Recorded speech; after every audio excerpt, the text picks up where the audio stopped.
vraiment mon coup de cœur du moment pour un livre. C'est un tout nouvel éditeur qui s'appelle les éditions Super 8, qui est en fait une déclinaison un peu des éditions Sonatine. Mais Sonatine sont spécialisées soit dans le polar, soit maintenant de plus en plus dans le roman historique. Et il lance une nouvelle éditeur, une nouvelle collection. C'est des livres un peu qui font le pont entre la littérature américaine de maintenant, c'est-à-dire la littérature du XXIe siècle, c'est-à-dire à la fois du genre Stephen King, un peu fantastique, où on retombe un peu dans la science-fiction à la Philippe K. Dick, fin des années 80, et en même temps, on est quand même dans le polar, donc, mais c'est plus vraiment du polar, c'est vraiment une autre sorte de littérature qui est en train d'éclore aux États-Unis notamment. Et c'est vrai que ça ne rentrait pas vraiment dans une collection typique. C'est des livres un peu inclassables. Ça peut plaire à des gens qui aiment bien Game of Thrones, comme Stephen King, comme les polars plus classiques. Attention, c'est pas de la science-fiction, c'est pas de l'heroic fantasy, hein, mais ça peut rappeler à ces gens-là parce qu'il y a toujours un petit côté plus mystérieux, plus cyberpunk, plus décalage un peu à la Stephen King. Hein, qui sont des livres fantastiques, mais dont le fantastique est toujours en filigrane, mais pas vraiment le centre de ces romans, du moins les derniers. Là, c'est vraiment un bouquin absolument terrifiant. C'est-à-dire que je l'ai commencé à la fin de la semaine dernière, j'ai pas pu m'arrêter, j'ai tout lâché. Hein. Dieu sait que j'ai pas le temps en ce moment, j'ai plein de choses à faire, mais là, c'est vraiment...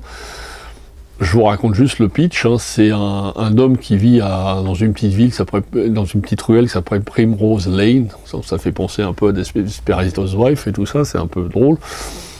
Qui ne sort jamais de chez lui, qui se fait livrer ses courses, et qui, un jour, mystérieusement, on va le retrouver mort et assassiné.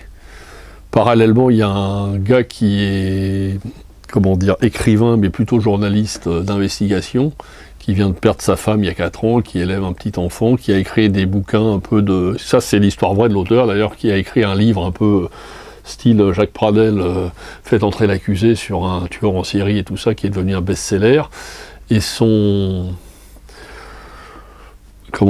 éditeur va l'obliger à écrire un peu à la vie de cet homme qui est mort à Primrose Lane, parce qu'on s'aperçoit que toute sa vie, ce monsieur n'est jamais sorti, il était immensément riche, et pendant des années, il a tenu un journal secret en décrivant les moindres faits et gestes d'une fille du quartier qui habite à côté. Et on ne sait pas quelle est son identité, quel est son truc, et lui, il va reprendre ça comme un truc d'investigation. Et après, on part, ça part vraiment en obsession frayévoreuse. Il essaye de trouver ce qui se passe et tout ça. Bon, je vous raconte pas la fin, mais après, ça dérive un peu, pas vers le fantastique, mais quand même dans les trucs un peu bizarres et tout, à la Stephen King. C'est vraiment un premier roman absolument génial, dément, parce qu'on le lâche pas du tout. C'est vraiment alors, c'est vrai que c'est pas vraiment du policier, mais c'est vraiment un truc de suspense. On va vraiment savoir... C'est un peu comme Stephen King, un peu la recherche de l'identité de l'écrivain qui essaye de se retrouver, qui se pose des questions sur sa vie, sur son métier en même temps. Mais attention, c'est pas un livre trop non plus philosophico-chiant. Hein. C'est vraiment ça se lit vraiment comme un thriller et on veut savoir qu'est-ce qui s'est passé dans cette rue, pourquoi il est mort, pourquoi il espionnait cette jeune fille, est-ce qu'il y a des choses bizarres, louches. C'est vraiment absolument passionnant. Donc, c'est le premier livre qu'il publie donc, chez cet éditeur-là.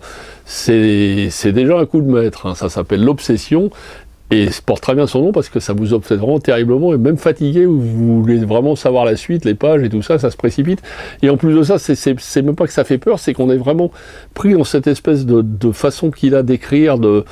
Il est complètement envoûté par cette histoire, il veut comprendre ce qui se passe et tout ça, et on le devient comme lui. C'est-à-dire qu'on est à une espèce de quête, on veut savoir ce qui se passe et tout ça. Fascinant, vraiment absolument fascinant. Et en plus, ça se termine... Enfin bref... on n'est pas déçu par la chute, quoi. Donc c'est vraiment un bouquin absolument génial. Il est sorti aujourd'hui, précipitez-vous, hein, petit éditeur, petit tirage, mais grand talent, grand livre.